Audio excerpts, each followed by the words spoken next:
चलिए स्टार्ट करते हैं। Problematic soil. प्रॉब्लमेटिक सॉइल का मतलब क्या है सर? सॉइल तो आपने पढ़ा ही दिया, पूरा 3-4 लेक्चर सॉइल पे बना दिए, फिर भी ये प्रॉब्लमेटिक सॉइल का मतलब है सॉइल में कोई एडिशनल प्रॉब्लम आ गई, सॉइल के अंदर कोई एडिशनल प्रॉब्लम आ गई, जैसे एसिडिक होगी सॉइल, या सॉइल बेसिक होगी, सॉइल में क्रस्टिंग होगी, या सॉइल के अंदर हार्ड पैनल बन गई। ये 4 मेजर तरह की प्रॉब्लम्स किसी भी सॉइल में देखने को मिलती है। तो क्या क्या प्रॉब्लम है मैं बताता हूँ।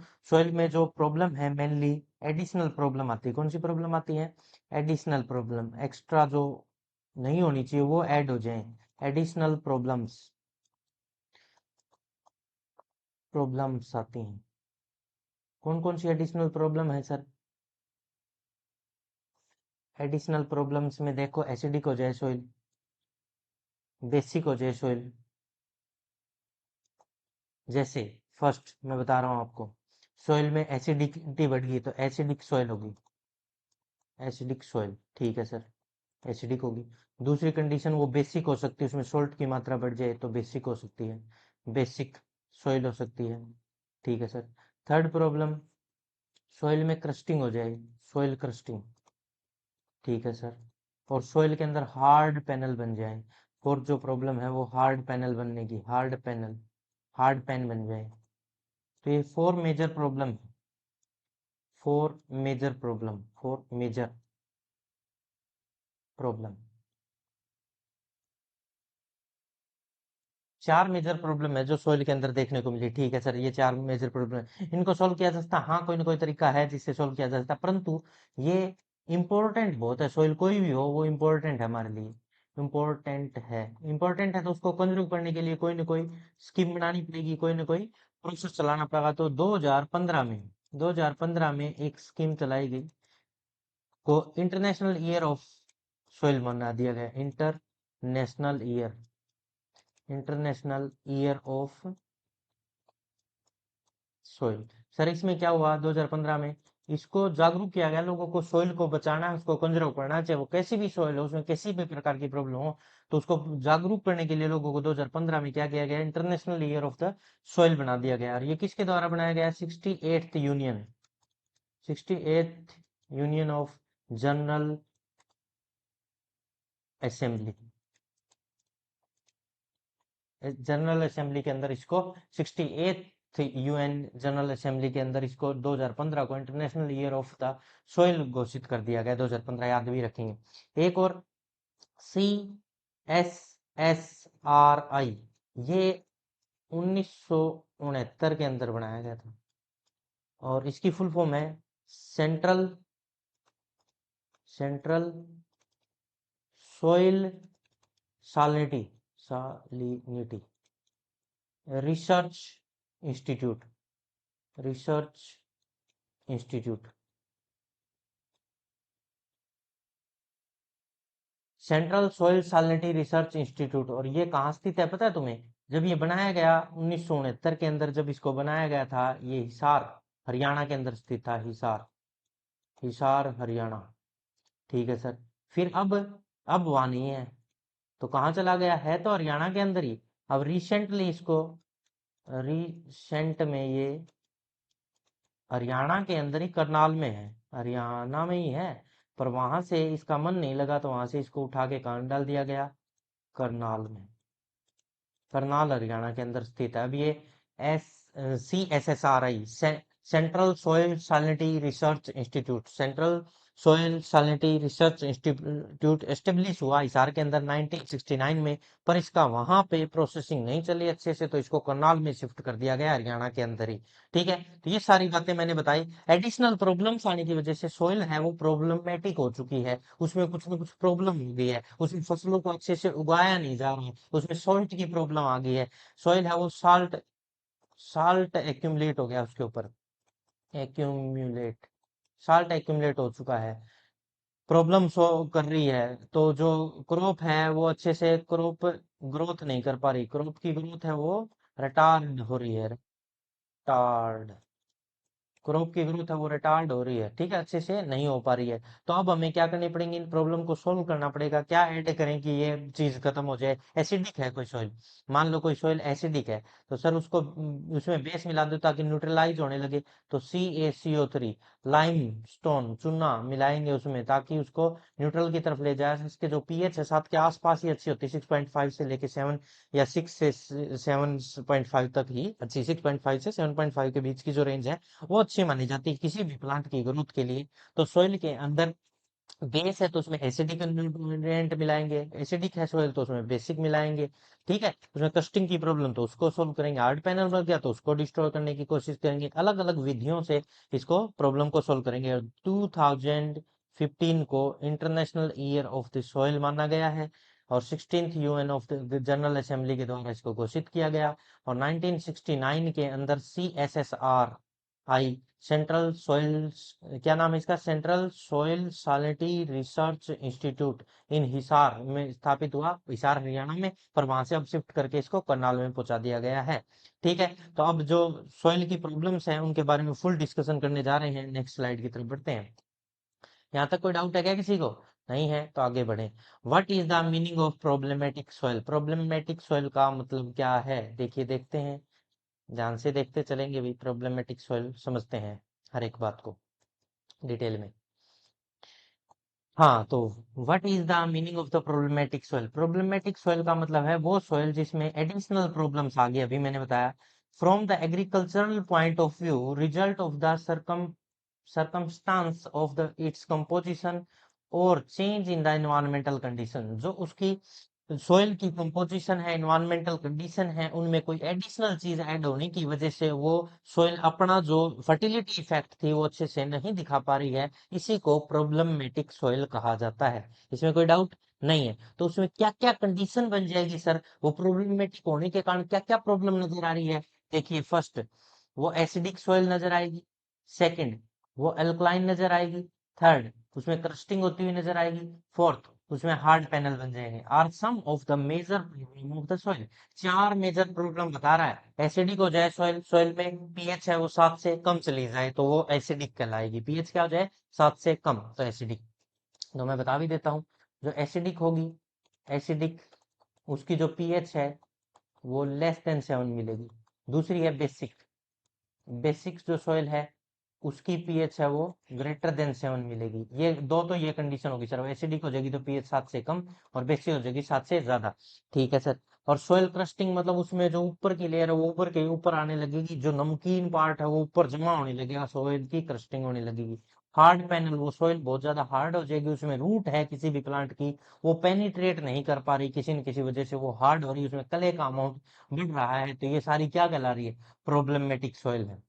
अरे समझ में आ रहा है? प्रॉब्लमेटिक सॉइल क्या होती है, जिनमें प्लांट को ग्रोथ करने में प्रॉब्लम हो रही है, और उसकी वजह क्या बन सकती है, एसिडिक, बेसिक, या सॉल्ट की कंडीशन, या हार्ड हो जाना। चार problem। ठीक है sir. 2015 has declared the International Year of Soil by the 16th UN General Assembly। 68th UN General Assembly के द्वारा इंटरनेशनल ईयर ऑफ सोइल को मनाया जाता है 2015 को। ये मैंने जो इम्पोर्टेंट ईयर्स जो सारे के सारे पढ़ाए, रिवोल्यूशन सारे के सारे पढ़ाए, इंस्टीट्यूट सब पढ़ाए, हर एक पे लेक्चर बना के दिया मैंने तुम्हें, इंपॉर्टेंट ईयर्स पे, रिवोल्यूशंस पे, इंपॉर्टेंट डेज पे, इंडिया की पोजीशन फर्स्ट किसमें सेकंड किसमें उन पे, इवोल्यूशन पे, हिस्ट्री पे, सब पे। और एक अजीब बात बताता हूँ तुम्हें, बहुत से बच्चे मेरे से पूछ रहे हैं मेजरमेंट सर, ये जो मण दौड़ ये है, और किले, बीघा, एकड़, एकड़ क्या होता है, हेक्टेयर क्या है, क्विंटल क्या है, और करनाल क्या होती है, बीघा क्या होता है, इनके बारे में फुल यूनिट एंड मेजरमेंट, मैंने unit and measurement of units नाम से, एरिया की मेजरमेंट के अलग है और वेट की मेजरमेंट के अलग से एक लेक्चर पढ़ा रखा है, लगभग वो 35 या 40 मिनट का है, मेजरमेंट यूनिट्स नाम से। और उसमें पूरी डिटेल है भाई रे, बार बार में मेरे से ये मत पूछो कि सर वो मेजरमेंट वाला चैप्टर करवा दो, मेजरमेंट वाला चैप्टर बहुत पहले करवा चुका मैं, लगभग 2 महीने पहले। और वो मैंने बोर्ड पे पढ़ाया पूरा का पूरा, व्हाइट बोर्ड पे पूरा एक्सप्लेन है, और उसका हर एक क्वेश्चन जैसा आना है एग्जाम में वो सोल्व करवा रखे हैं, वहां पे जाके देख लीजिए कोई प्रॉब्लम हो रही है तो किसी को। ठीक है, अभी फिलहाल मैं सॉइल की प्रॉब्लमेटिक सॉइल में वापस आता हूँ। ठीक है। तो 2015 को sir international year of the soil घोषित कर दिया गया 68th यूएन जनरल असेंबली के द्वारा। ठीक है sir. Central soil salinity research institute CSSRI, central soil salinity research institute establish हुआ था सर 1969 में, और ये हिसार हरियाणा में था सर। पहले क्या था? हिसार हरियाणा के अंदर था सर। और अब ये यहाँ से करंटली लोकेटेड कहाँ पहुंचा दिया गया है? ये करनाल में शिफ्ट कर दिया गया। हिसार से कहाँ चला गया सर? ये करनाल में। क्यों? इसका मन नहीं लग रहा था? नहीं लग रहा था, इसीलिए यहाँ चला गया। मन लगने का मतलब है यहाँ पे कुछ प्रॉब्लम हो रही थी, लोग वहां के ज्यादा, जो उस साइड के करनाल साइड के लोग थे उनको ज्यादा दिक्कतें थी। और वहीं पे डेयरी NDRI भी था, नेशनल डेयरी रिसर्च इंस्टीट्यूट भी, और बहुत सारी स्कीम्स वहीं पे लागू की गई, तो वहीं इसको शिफ्ट कर दिया गया। ठीक है भाई, कोई डाउट है यहाँ तक? आराम से समझ रहे हो हर चीज को? तो चलते हैं नेक्स्ट स्लाइड की तरफ। फिर अब कर दिया जाए इंपॉर्टेंट टर्मिनोलॉजी। ये बहुत जरूरी है भाई, इंपॉर्टेंट टर्मिनोलॉजी समझना। सर क्यों? क्योंकि इनके बगैर तुम प्रॉब्लमेटिक सॉइल या किसी भी प्रकार की सॉइल को समझ नहीं सकते। अगर ये रेशियो आपको याद है, इलेक्ट्रिकल कंडक्टिविटी का पता है, एक्सचेंजेबल सोडियम परसेंटेज का पता है, सोडियम एडजॉर्प्शन रेशियो का पता है, तभी जाके आप किसी भी मिट्टी की जांच अच्छे से कर सकते हैं, और उसके अंदर क्या कमी है, वो साल्टी है, एसिडिक है, बेसिक है, या साल्ट एल्कलाइन है या सॉल्टी है, उसका पता लगा सकते हैं, और किस वजह से इसका अनुमान लगेगा। तो इंपॉर्टेंट टर्मिनोलॉजी में ये कुछ 3 पॉइंट हैं, तीनों पॉइंट को कवर जरूर कर लेंगे। सबसे पहले मैं स्टार्ट कर देता हूँ एक एक करके। Soil EC. ईसी का मतलब समझ लो पहले तो, यहाँ क्या है? Electrical conductivity. Electrical conductivity. Sir ये तो फिजिक्स का टॉपिक होना चाहिए ना? हाँ होना तो चाहिए।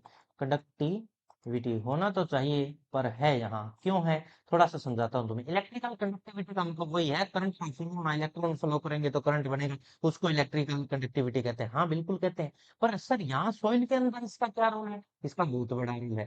तुम है ना, एक पानी का बीकर भर के लाओ, पानी ले आए, और उसके अंदर वायर, करंट का वायर लगा दो, लगा दिया सर वायर, उसमें करंट फ्लो करवा दो, फिर उस पानी में हाथ दे लो। हाथ देते ही तुम्हें क्या लगेगा? झटका लगेगा, करंट लगेगा। ऐसा क्यों हुआ? क्यों? उस पानी को करंट लग रहा है। हाँ सर, इसका मतलब तो यही, उस पानी को करंट लग रहा है, फिर हमारे अंदर ट्रांसफर हो रहा है। इलेक्ट्रिकल कंडक्टिविटी उसके अंदर से पास हो रही है, इलेक्ट्रिसिटी, इसी को इलेक्ट्रिकल कंडक्टिविटी कहते हैं। हाँ, अब यही समझाना चाह रहा हूँ। यही एक्सपेरिमेंट तुम नॉर्मल टैप वाटर में किया तो तुम्हें करंट लगा। अगर तुम डिस्टिल्ड वाटर ले आओ, बिस्लेरी डिस्टिल्ड वाटर बिल्कुल, और उसके अंदर वो करंट लगाओ और फिर उसमें हाथ दोगे तो तुम्हें करंट नहीं लगेगा। सर ऐसा क्यों? क्योंकि उसके अंदर सॉल्ट नहीं है, आयंस नहीं है, आयन नहीं है, वाटर सोल्यूबल आयंस नहीं है, सॉल्ट्स नहीं है। सॉइल की सोल्युबिलिटी अच्छी नहीं है, उसमें आयंस नहीं है, और आयंस ना होने की वजह से क्या हो रहा है पता है तुम्हें? आयन ना होने की वजह से उसमें अब करंट का फ्लो नहीं हो पा रहा, और करंट का फ्लो नहीं हो रहा तो इलेक्ट्रिकल कंडक्टिविटी जीरो होगी वहां पे। इलेक्ट्रिकल कंडक्टिविटी क्या होगी वहां पे? जीरो। डिस्टिल्ड वाटर में इलेक्ट्रिकल कंडक्टिविटी जीरो। अब उसी वाटर में तुम कहीं साल्टेक्स एरिया में जाओ, वहां से मिट्टी उठा के लाओ और उस वाटर में मिला दो, डिस्टिल्ड वाटर में, और फिर उसके अंदर वायर लगाओ और फिर तुम्हें करंट लगेगा। इसका मतलब उस मिट्टी के अंदर कुछ आयंस थे जो कि वाटर में सोल्यूबल हुए सर, और वो आयन की मूवमेंट की वजह से वहां करंट पास हुआ, और उस करंट पास होने की वजह से मैंने जैसे उसमें हाथ दिया इलेक्ट्रिसिटी पास होने वाले बीकर में, तो मेरे को करंट लगा। हाँ बिल्कुल, इसका मतलब उस सोइल के अंदर आयंस की मात्रा को जांच करने के लिए इलेक्ट्रिकल कंडक्टिविटी वर्ड यूज किया गया। अरे समझ में आया कि इलेक्ट्रिकल कंडक्टिविटी वर्ड क्यों यूज कर रहे हैं यहाँ पे? तो वो मेजर करता है concentration of ion, water soluble salt in the soil. Soil के अंदर वाटर सोल्यूबल सॉल्ट और आयंस कितने प्रेजेंट है, उसको मेजर करने की एक तरीका बनाया गया, ईसी, इलेक्ट्रिकल कंडक्टिविटी। अरे समझ में आ गया? सॉइल की सॉलिनिटी, सॉलिनिटी मतलब साल्ट, आयंस की मात्रा को जांच करने के लिए सॉइल में बनाई गई एक टर्म ईसी, इलेक्ट्रिकल कंडक्टिविटी। इसको है ना, इसको किस में मापते हैं? डेसी साइमंस पर मीटर। इसकी जो यूनिट है वो मैं यहाँ लिख देता हूँ, ये ढंग से नहीं लिख रखा है यहाँ पे, देख लो। डेसी साइमंस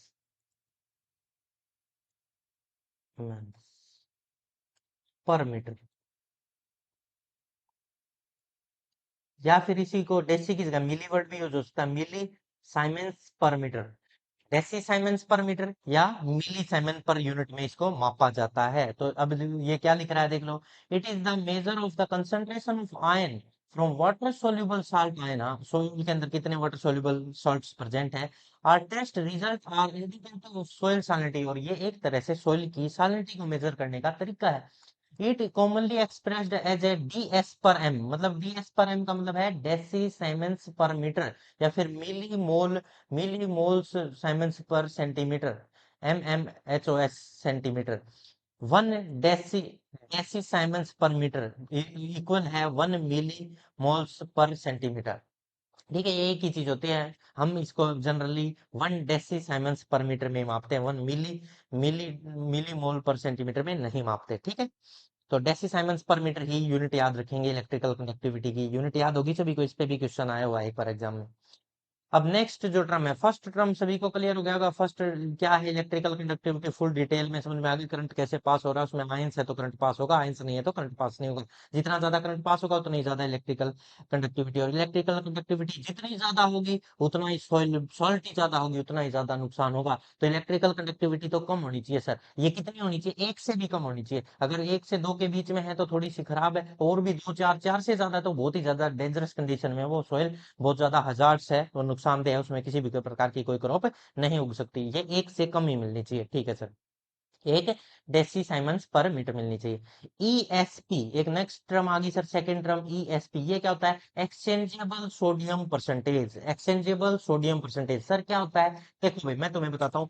कोई भी मिट्टी है, सॉइल है, उसके अंदर सॉल्ट की मात्रा अच्छी खासी नजर आ रही है, परंतु वो साल्ट सोडियम के साथ रिप्लेस हो सकते हैं, एक्सचेंज हो सकते हैं। तो सोडियम क्या करेगा, उन जितने भी परसेंट आयन है जो उसके साथ बदल सकते हैं उनको बदल के उनकी जगह को ऑक्यूपाई कर लेगा। और उस प्रपोर्शन को, उस परसेंटेज को क्या कहा जाता है, एक्सचेंजेबल सोडियम परसेंटेज। जो भी आयंस थे, कटायंस थे, उनकी जगह अपनी पोजीशन ले लेना सोडियम के द्वारा, उनको रिप्लेस कर देना, एक्सचेंज कर देना, एक्सचेंजेबल सोडियम परसेंटेज कहलाता है ईएसपी। समझ में आया भाई, तो देख लो।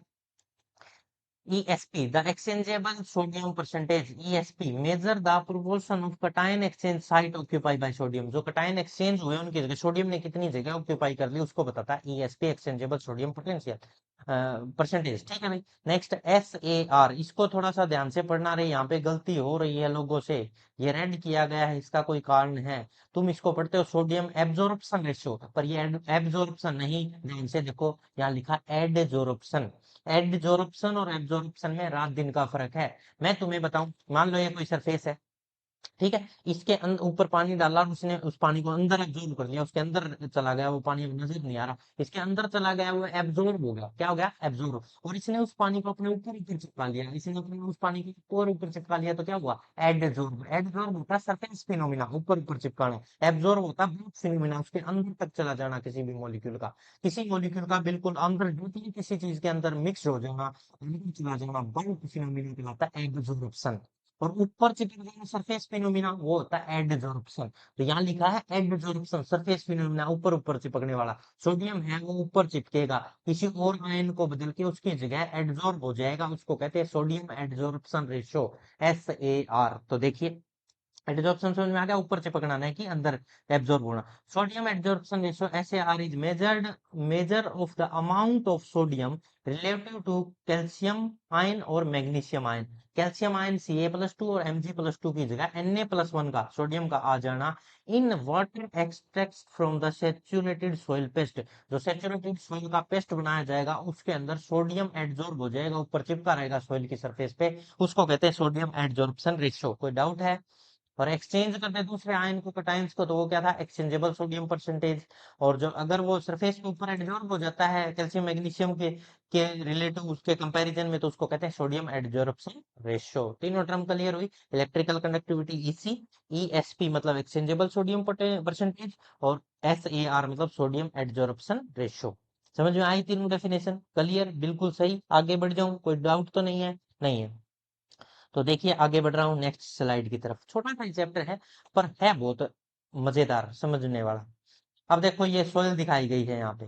ये सोइल में क्या प्रॉब्लम आई हुई है, तुम्हें नजर आ रहा होगा, कुछ तो नजर आ रहा है, केमिकल प्रॉब्लमेटिक सोइल है। यहाँ पे जो केमिकल डालने की वजह से, बहुत ज्यादा केमिकल डालने की वजह से सोइल के ऊपर क्या जमा होने लगे, सोल्ट्स जमा होने लगे, सोल्ट्स। या तो ये एसिडिक हो गई होगी ज्यादा, या फिर ये बेसिक हो गई होगी ज्यादा, और या फिर इसकी क्रस्टिंग होके सॉल्ट ऊपर आ गया। ठीक है, क्रस्टिंग स्टार्ट होगी इसकी।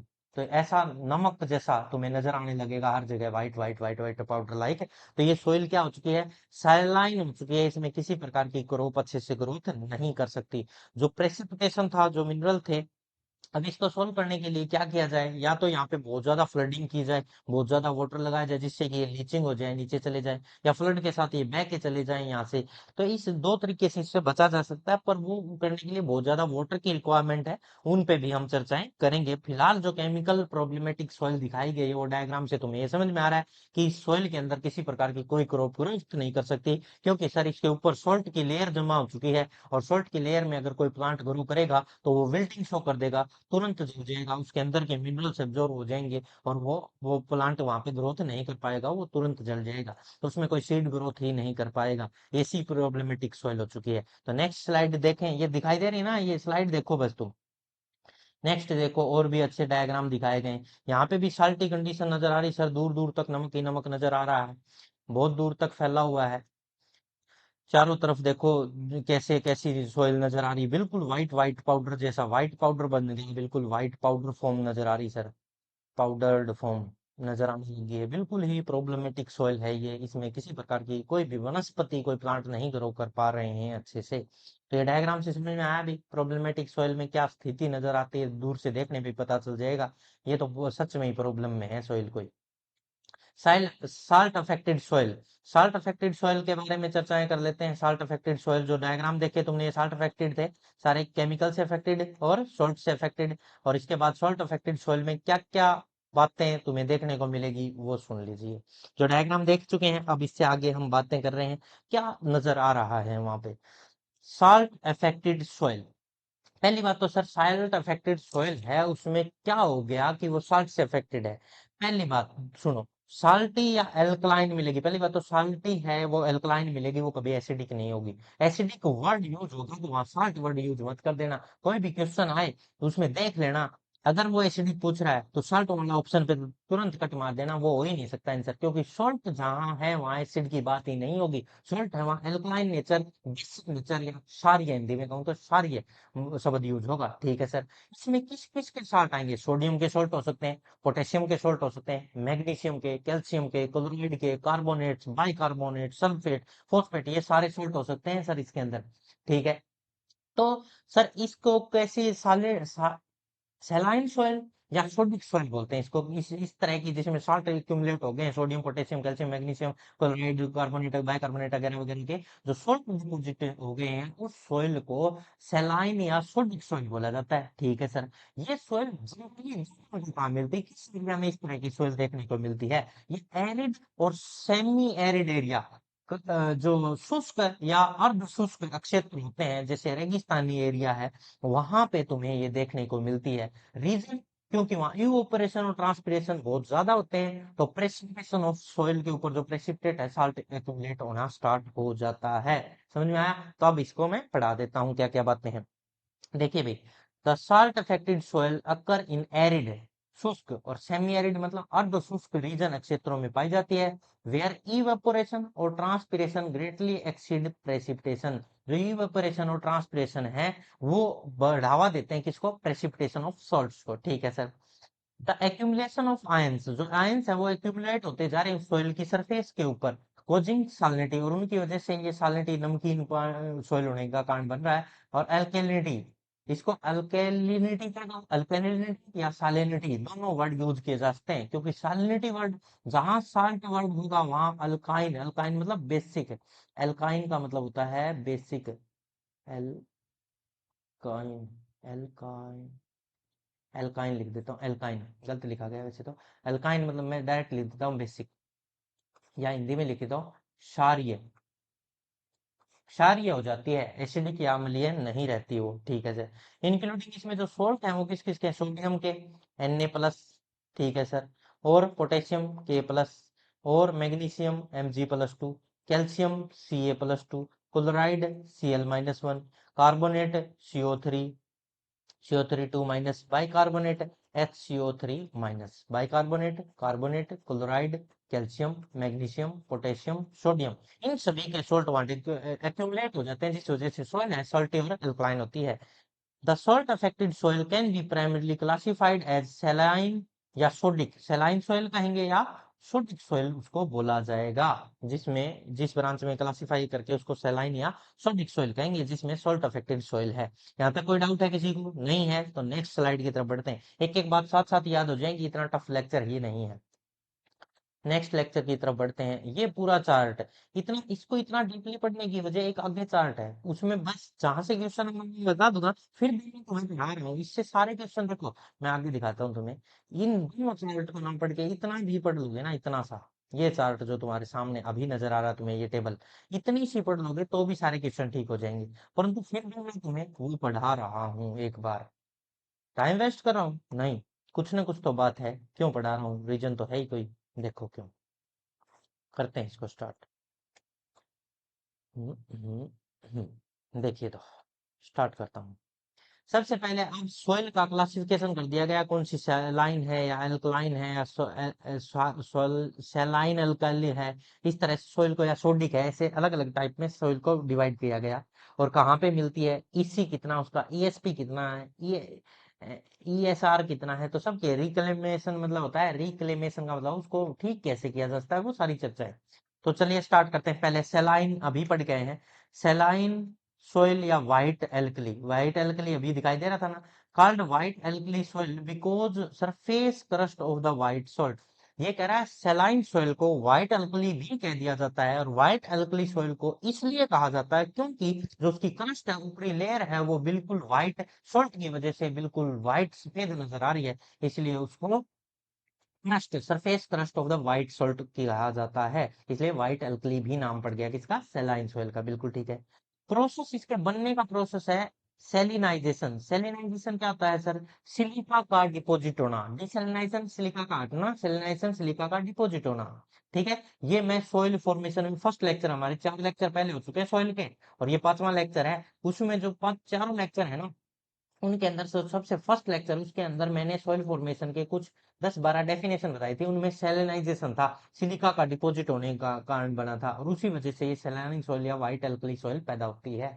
सेलेनाइजेशन, ठीक है सर। ये प्रेजेंस, ये उपस्थित कहाँ मिलती है? एरिड शुष्क और सेमी एरिड, एरिड रीजन अर्ध शुष्क, और एनुअल रेनफॉल जहाँ पे बहुत ही कम, ना के बराबर बारिश हो, 55 सेंटीमीटर से भी कम बारिश जहाँ होती हो, उन एरिया में तुम्हें सेलाइन सॉइल या व्हाइट अल्कली सॉइल देखने को मिलती है। यहाँ तक कोई डाउट है किसी को? नहीं है तो आगे बढ़ते हैं। Presence of ions, possess high concentration of potassium ion, chloride ion, sulphate ion, carbonate ion, phosphate ion, ये सारे प्रकार के आयंस तुम्हें मिलेंगे। मैग्नीशियम सोल्ट अभी पढ़े ना, मैग्नीशियम सोल्ट, कैल्शियम सोल्ट, इन सब की मात्रा मिलेगी। जो ये बोल रहा है ये तो है ही, कैल्शियम, पोटेशियम, सोडियम, क्लोराइड, ये सब देखने को मिलते हैं। ठीक है सर। तो ये आयन है, ऐसे एरिड और सेमी एरिड क्षेत्र में पाई जाती है। इसको सेलाइन या व्हाइट एल्कलाइन एल्कली कहते हैं। इसके बनने का प्रोसेस सेलिनाइजेशन है। सेलिनाइजेशन सिलिका का डिपॉजिट होने के प्रोसेस को बोला जाता है, और उस दौरान ये बनती है। ठीक है सर। और जो ईसी इलेक्ट्रिकल कंडक्टिविटी है इसकी मोर देन 4 डीएस, डीएस पर हम का मतलब बताओ, deci siemens per metre, deci siemens per metre at 25 degree Celsius, 25 degree Celsius पे डेसी सेमेंस पर मीटर कितनी मिलती है? More then 4 deci siemens per metre. बहुत ज्यादा मात्रा है सर, ये अच्छी सोइल नहीं है किसी भी प्लांट की ग्रोथ के लिए। ठीक है सी। ईएसपी मतलब, अब बताओ ईएसपी है जो इसका, exchangeable sodium percentage, exchangeable sodium percentage है, वो लेस देन 15% है, एंड पीएच लेस देन 8.5 है। इसकी जो ईएसपी है वो 15% से कम है, और इसकी पीएच लेस देन 8.5 पीएच रखता है। ये सोइल लेस देन 8.5, फिर भी बेसिक है, अल्कलाइन है, पर है 8.5 से थोड़ी कम।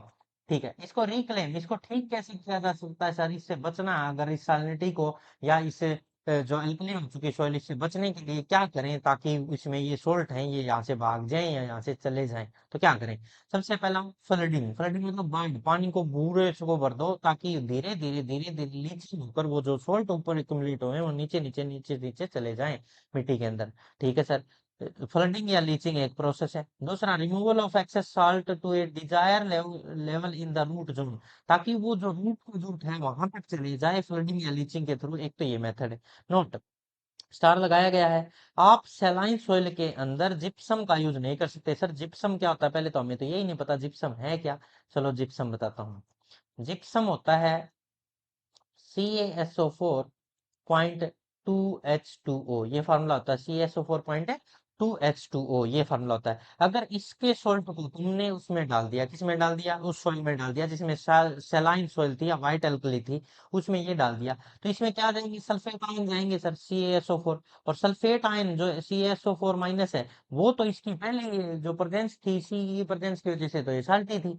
तो अब ये तुमने जैसे ही CaSO4.2H2O डाला ठीक करने के लिए, और उसमें पहले से सॉल्ट थे और सॉल्ट डाल दिया, तो उस वजह से तो इसकी सॉल्ट कंसंट्रेशन और ज्यादा राइज हो जाएगी। तुम्हें इसको कम करना था, उसने देखो बढ़ा दिया। ऐसा नहीं करना, कभी भी जिप्सम का यूज सलाइन या व्हाइट अल्कली सॉइल में मत कर देना, नहीं तो और ज्यादा प्रॉब्लम को बढ़ावा दे दोगे तुम। ठीक है, तो ये कह रहा है in case of saline soil gypsum can not be used because sulphate, sulphate मतलब SO4 2 minus ion increase salt concentration, वो तो सॉल्ट की कंसंट्रेशन को और ज्यादा बढ़ा देगा, इसलिए जिप्सम का यूज मत कर देना। इससे बचना है तो सिर्फ फ्लडिंग या लीचिंग प्रोसेस से बचा जाया जा सकता है। बताओ यहां तक कोई डाउट है क्या? बहुत बढ़िया। अब हम नेक्स्ट टाइप की सॉइल पढ़ने जा रहे हैं जिसका नाम है एल्कलाइन सॉइल या सोडिक सॉइल या सोलेंड्स सॉइल। ठीक है, और इसके बनने का प्रोसेस होता है एल्किनाइजेशन, एल्किनाइजेशन। ठीक है, एल्कली होना सॉइल का। तो देखिए अब हम सेकेंड टाइप ऑफ सॉइल को पढ़ने जा रहे हैं, और ये मार कर लेते हैं। एल्कालाइन सॉइल या सोडिक सॉइल या सोलेंट सॉइल, यूजर एंड इन अदर कलर, इसका और भी यूज किया जाता है कलर के नाम से। एल्केनाइजेशन, एल्केनाइजेशन एक प्रोसेस है जिसके दौरान ये बनती है, उसका क्या था, सोलेराइजेशन था सर, यहाँ क्या है, एल्केनाइजेशन है।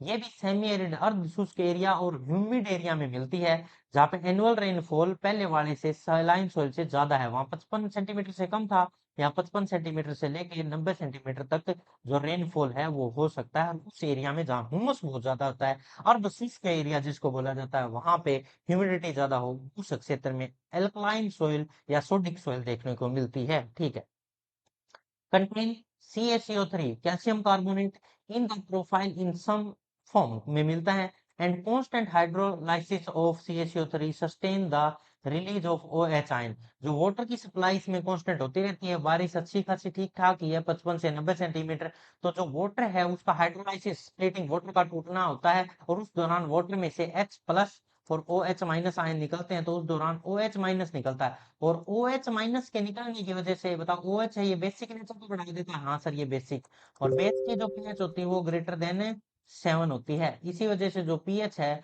वो 7 से ज्यादा चलती चलेगी। कोई डाउट है यहाँ तक तुम्हें? तो बताओ। बहुत बढ़िया। तो पीएच है वो बेस की वो 7 से ज्यादा नजर आएगी तुम्हें। ठीक है जी।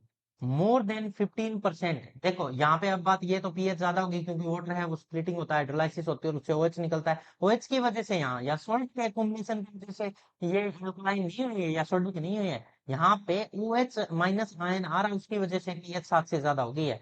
ठीक है, और यहाँ इसी इलेक्ट्रिकल कोलाइड है, वहाँ सॉल्ट तो विजुअल है नहीं, तो इसी है वो क्या होगा, कम होगा, लेस देन 4 मिलेगा, जबकि इसी वहां मोर देन 4 था क्योंकि सोल्यूबल सॉल्ट ज्यादा थे, यहाँ सॉल्ट नहीं है, तो इसी है more than less than 4 deci siemens per metre at 25 degree Celsius, 25 degree Celsius पे वो 4 से ज्यादा था, ये 4 से कम मिलेगा, थोड़ी सी अच्छी सॉइल है उसके कंपैरिजन में।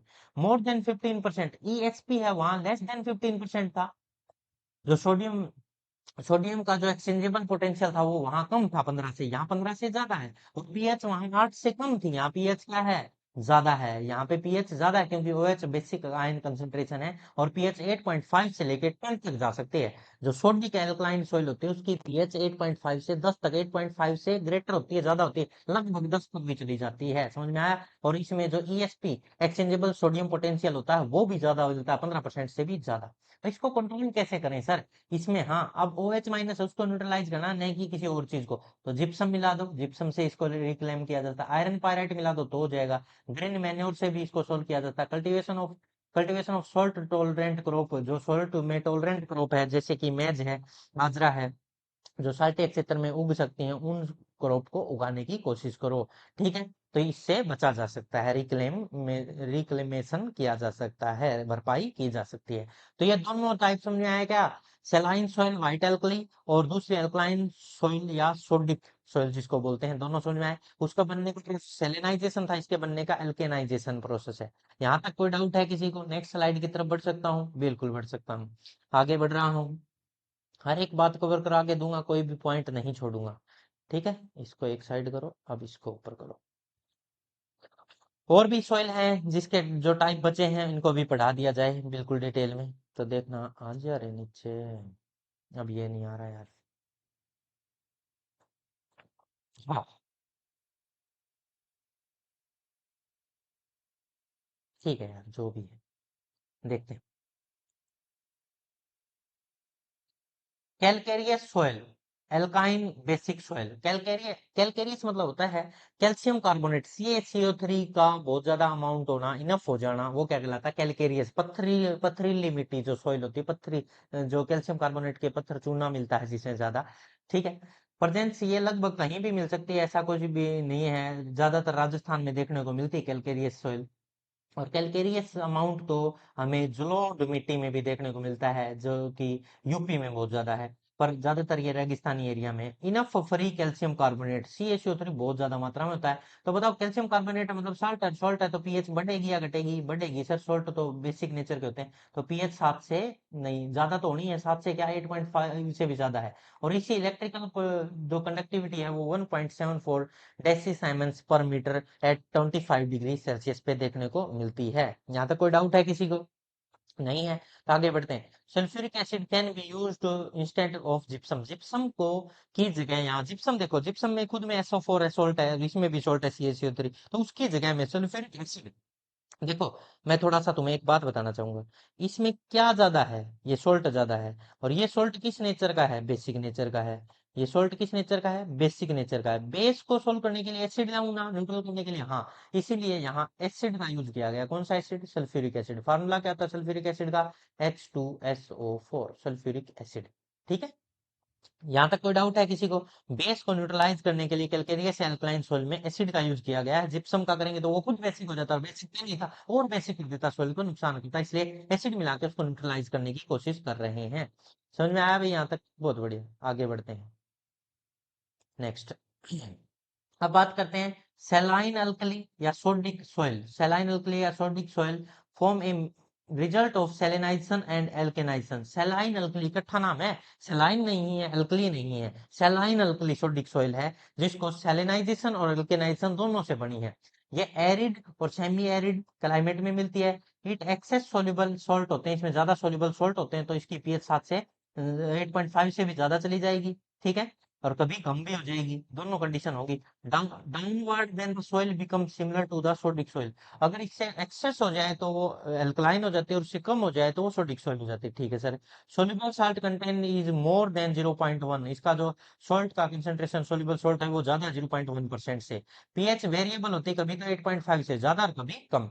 When soil is dominated by ESP, अगर डोमिनेट कर रहा है सोडियम, तो वो 8.5 से ज्यादा, मतलब बेसिक हो जाएगी। डोमिनेट कर रहा है तो बहुत ज्यादा बेसिक। और अगर soil is dominated bye salt, से डोमिनेट करेगी तो पीएच 8.5 से कम हो जाएगी। ये दोनों कंडीशन इसमें देखने को मिलती है। ठीक है। तो इसको एसिड भी मिला के, बेस भी, दोनों कंडीशन है, तो इसको प्रॉब्लम को सोल्व जल्दी से नहीं किया जा सकता। सोल्व करने के लिए जिसमें ज्यादा ESP की मात्रा मिले तो उसमें पीएच ज्यादा है, पीएच ज्यादा है तो उसमें एसिड मिलाएं। और जिसमें सोल्ट की मात्रा ज्यादा मिलेगी उसमें पीएच कम है, तो मतलब उसमें थोड़ा बेस मिलाएं। ऐसे सोल्व किया जाएगा। एसिडिक सॉइल तो समझ गए, अब ये बेस से न्यूट्रलाइज की जा सकती है। जहां पे बहुत ज्यादा, देखो भाई, अब ये बताता हूँ तुम्हें। हाँ, बात कर रहे हैं एसिडिक सॉइल। एसिडिक सॉइल है हाई रेनफॉल, जहाँ पे होता है हिली एरिया, माउंटेन और कोस्टल रीजन है, उनमें ज्यादा acid due to absorption of aluminium, Fe+3 और मैग्नीज। एल्यूमिनियम, Fe+3 और मैग्नीज की अब्जॉर्प्शन की वजह से सॉइल एसिडिक हो चुकी है। उसमें कैल्शियम मैग्नीशियम बहुत कम हो चुके हैं। एसिडिक डिक्रीज CaC, उसका जो इलेक्ट्रिकल कोलॉइडल की कंसंट्रेशन है उसको भी कम कर देता है, इलेक्ट्रिकल कंडक्टिविटी को भी कम कर देता है, एसिडिक होने की वजह से उसमें सॉल्ट नहीं रहे। पीएच लेस देन 6.5 हो चुकी है, एसिडिक है। पीएच 7 से बहुत कम है, 6.5 से भी कम हो चुकी है। यूज ऑफ लाइम, लाइम मतलब बेस, बेस होता है लाइम। लाइम का फॉर्मूला क्या होता है जल्दी बताओ? CaCO3 का यूज करो। बेस है, बेस का यूज करोगे तो एसिड को न्यूट्रलाइज करेगा।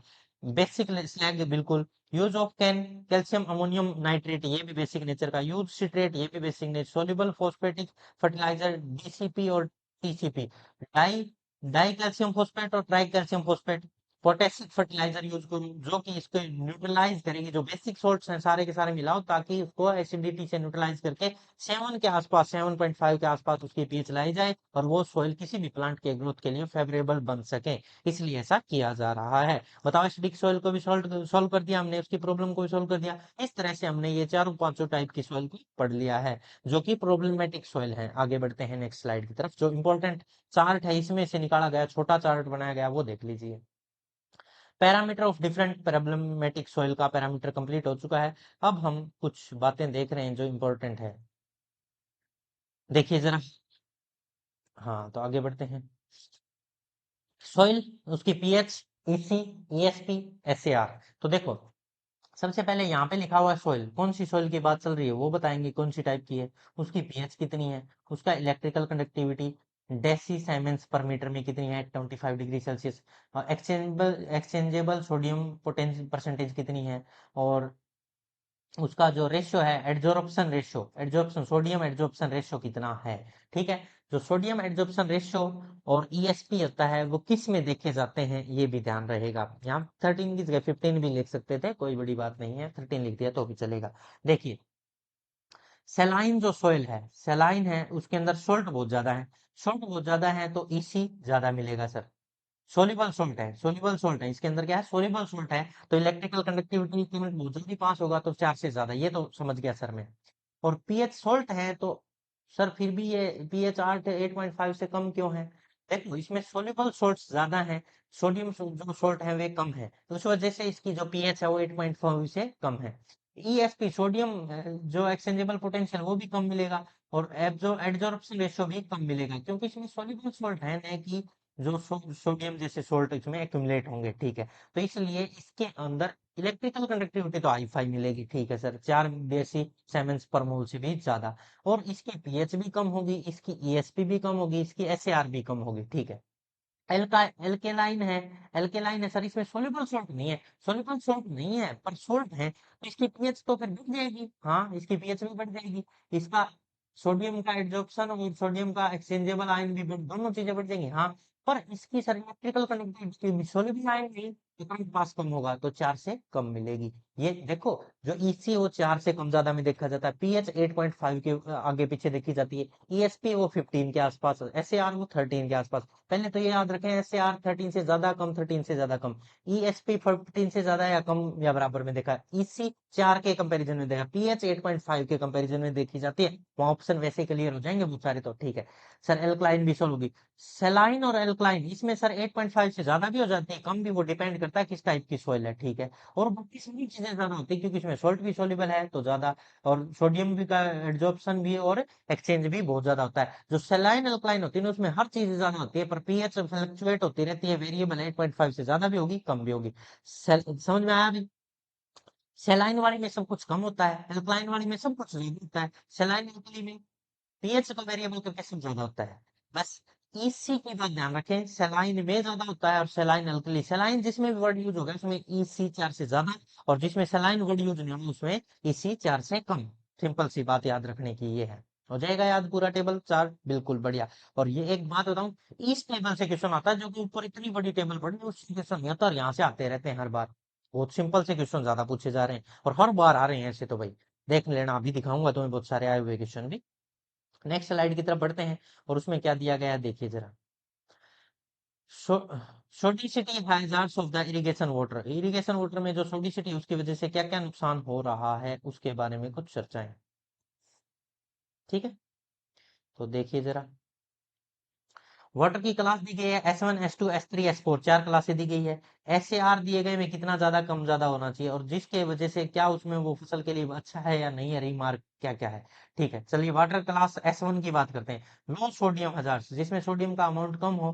SAR सोडियम एड्जॉर्प्शन रेशियो 0 से 10 के बीच में हो, 0 से 10 के बीच में हो, तो लिटल और नो हजार्ड, कोई नुकसान नहीं पहुंचाती फसलों को, आराम से उसमें फसल उगाई जा सकती है। S1 लेवल की जो वाटर क्लास है, सोडियम लो हजार्ड्स। ठीक है, S2 है medium sodium hazards, medium sodium hazard, इसमें जो SAR है वो 10 से 18 के बीच में होता है, ये याद रखना भाई, ये स्टार लगा लेंगे, ये याद रखने हैं। 0 से 10 लो S1, मीडियम वाले में 10 से 18, उससे हाई वाले में 18 से 26, और उससे भी ज्यादा वेरी हाई वाले में 26 से भी ज्यादा, पहले तो ये याद कर ले।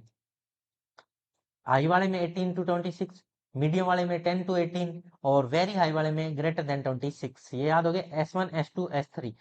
तो S1 है वो बहुत कम नुकसान पहुंचाती है किसी फसल को, 0 से 10 के बीच में SAR होता है। मीडियम वाली है 10 से 18 के बीच में होता है, ये अप्रेसिबल हैजार्ड पहुंचाती है, कुछ नुकसान पहुंचाती है, अप्रोप्रिएट मैनेजमेंट करके उस फसल को उगाया जा सकता है। हाई सोडियम हजार्ड S3 की बात करें, हाई सोडियम हजार्ड 18 से 26 हो गया तो unsatisfactory for the most of the crop, उसमें किसी भी प्रकार की कोई भी फसल आसानी से नहीं उग सकती।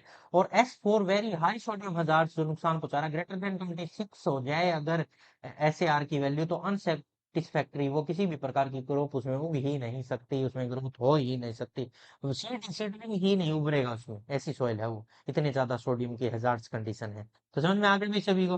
तो ये चार ये याद करने हैं। देखो मैं तुम्हें अब दो चार्ट वापिस बोल रहा हूँ जो याद करने हैं। एक तो ये वाला, अरे अच्छा, ये एक तो यही जो तुम्हारे सामने है, और एक ये, बस ये दो चार्ट याद कर लो आज के लेक्चर में से। एक तो ये जो अभी तुम्हारे सामने ये पीएच दे रखी, ईसी ईएसपी या एसएआर जो भी दे रखे हैं, ये सारे याद कर लो। और एक ये कर लो हजार्ड्स वाला, कितनी कितनी इनकी एसएआर की मात्रा, और किसी S1 S2 S3 और S4 चार कंडीशन बनाएगी। अब प्रीवियस ईयर्स में आए हुए क्वेश्चन देख लीजिए भाई। अब क्वेश्चन जरूरी है, क्वेश्चन से ही तो तुम्हें पता चलेगा तुमने क्या पढ़ा है और कितना और पढ़ने की तुम्हें जरूरत है। तो देखिए स्टार्ट करते हैं, अच्छे अच्छे क्वेश्चन आ रहे हैं। शुरुआत, फर्स्ट क्वेश्चन आ चुका है, pH of alkaline soil. Alkaline मतलब सर 8.5 से ज्यादा पीएच, देखो कोई भी ऑप्शन है ऐसा जिसमें 8.5 से ज्यादा पीएच मिले, तो हमें क्या देखना है? अरे एल्कलाइन का मतलब है सर जिसमें पीएच है ना, पीएच वो ग्रेटर देन 8.5 मिल जाए, ऐसा ऑप्शन देख लो। ऐसा ऑप्शन कहीं नजर आ रहा है सर? 6 कम है, 7 भी कम है, ये भी कम है, ये भी कम है, यही ऑप्शन एक ठीक है सर, यही आंसर है। आंसर पहले ही टिक कर रखे हैं क्योंकि मेरे पास टाइम कम है, मेरे को जल्दी से बातें बतानी है, तो मैं इसलिए आंसर पहले ही टिक कर रखे हैं। अगर मेरे पास पूरा साल होगा तो मैं हर एक क्वेश्चन सोल्व करके तुम्हें दिखाऊंगा। ठीक है भाई, आगे बढ़ते हैं नेक्स्ट स्लाइड की तरफ। एक क्वेश्चन समझ में आ गया, पीएच एल्कलाइन का 8.5 से ज्यादा, सर पीएच का डाटा याद है मेरे को, 8.5 के देखा जाता है। और ईसी सर 4 के कंपैरिजन में देखा जाता है। ईएसपी सर 15 के, और एसएआर 13 के आगे पीछे देखा जाता है। ठीक है, तो बात कर लेते हैं इसके बारे में। नेक्स्ट जो क्वेश्चन है वो क्या है? Marker Manjha, which among the following states have highest alkaline problematic soil? इनमें से किस स्टेट में सबसे ज्यादा एल्कलाइन प्रॉब्लम, जो एल्कलाइन सोइल की प्रॉब्लम है वो देखने को मिलती है? मैं तुम्हें बताता हूँ, सबसे ज्यादा जो प्रॉब्लम है ना वो यूपी में, उत्तर प्रदेश में है। उत्तर प्रदेश के बाद गुजरात में है ये प्रॉब्लम, गुजरात, और गुजरात के बाद ये राजस्थान में देखने को मिलती है, राजस्थान में देखने को मिलती है। अब इनमें से ऑप्शन देख लो, अगर यूपी ऑप्शन है तो यही टिक होगा, अगर यूपी नहीं है तो गुजरात टिक करो, और गुजरात और यूपी दोनों नहीं है तो राजस्थान टिक करो। अब देख लो भाई कौन है तुम्हारे सामने। सर छत्तीसगढ़ है ना रे, एमपी मध्य प्रदेश ना रे, हरियाणा ना रे, एमएच ना रे, तो गुजरात सर, गुजरात इन ऑप्शन में। अगर यूपी होता तो मैं यूपी टिक करके आता सर, दोनों ही नहीं होते तो मैं राजस्थान टिक कर देता सर। ठीक है, तो बढ़िया, ऐसे सोल्व कर लेंगे क्वेश्चन को। आगे बढ़ते हैं नेक्स्ट, देखिए जरा, what is the electrical conductivity of saline soil? Saline soil की इलेक्ट्रिकल कंडक्टिविटी क्या होगी? सैलाइन सोयल सर, हाँ सैलाइन, अभी टेबल फिट गया हूँ सर। सैलाइन सोयल, सैलाइन मतलब जिसमें सैलाइन सैलाइन सैलाइन हो, जिसमें साल्ट इसी, इसी ग्रेटर देन 4 सर, इसी ग्रेटर देन 4, 4 से ज्यादा होना चाहिए सर, 4 से ज्यादा होना चाहिए इसी सैलाइन, और सिर्फ अल्कली हो तो उसमें 4 से कम, ये पढ़ गया हूँ सर एक टेबल में। तो लेस देन 4 गलत, मोर देन 8.5 बहुत ज्यादा हो गया। 8.5 तो इसका कंपटीशन ही नहीं है, 4 के तुलना में देखा जाता है इसी। 8.5 में क्या देखा जाता है सर? 8.5 में तो पीएच देखी जाती है, तो पीएच की बात ही नहीं चल रही, तो ये दोनों ऑप्शन काट दे, नन भी काट दे, बचा एक ही, मोर देन 4, ये रहा, यही बात मैच कर रही है, सी आंसर ठीक है सर। अरे समझ में आ रहा है क्या? बहुत बढ़िया। आधे के ऑप्शन तो ऐसे ही टिक हो जाएंगे। 8.5 में पीएच देखी जाती है सर, 15 में ईएसआर देखा जाता है, 13 में एसएआर देखा जाता है, 4 में देखी जाती है सी सर, 4 के आगे पीछे। तो ऐसे ही क्लियर हो जाएंगी कुछ बातें तो। ईएसपी, ईएसपी सर 15 से कम या ज्यादा में देखा जाएगा, 15 का वाला आंसर सही मिलेगा, 8.5 4 13 सब गलत है। What is the ESP of saline alkali soil? ज्यादा सर, ग्रेटर देन 15 था सर आंसर, मैंने देखा सलाइन वाले में सब कुछ ज्यादा था, बस पीच 8.5 से ज्यादा और कम फ्लक्चुएट हो रही थी। तो जो ESR है वो 15 से ज्यादा वाला ऑप्शन ढूंढ लो सर, वही आंसर ठीक है। सैलाइन अल्कली के लिए। लेस देन गलत, 8.5 वाले तो वैसे ही कट कर दो, और ये ऑप्शन होंगे नहीं सर। ये तीन ऑप्शन तो बिल्कुल ही काम के नहीं है सर। 15 से ज्यादा या कम दो ही आंसर हो सकते हैं, 15 से लेस नहीं हो सकता, तो बचा क्या, मोर देन 15। तो इस तरह से क्लियर कर लेंगे भाई। हाँ बहुत बढ़िया। नेक्स्ट, जो टेबल जिसने पढ़ी है ध्यान से उसका कोई क्वेश्चन गलत हो ही नहीं सकता। What is the pH range of alkali soil? Sir pH range को 8.5 से ज्यादा या 8.5 से कम में देखा जाता है? 8.5 से ज्यादा या कम में देखा जाता है। मेरे को एक बात याद हो रही है पीएच के लिए, हाँ याद है तो अच्छी बात है। तो एल्कली सॉइल है ना, एल्कली सॉइल में पीएच है सर वो ग्रेटर देन 8.5 होनी चाहिए।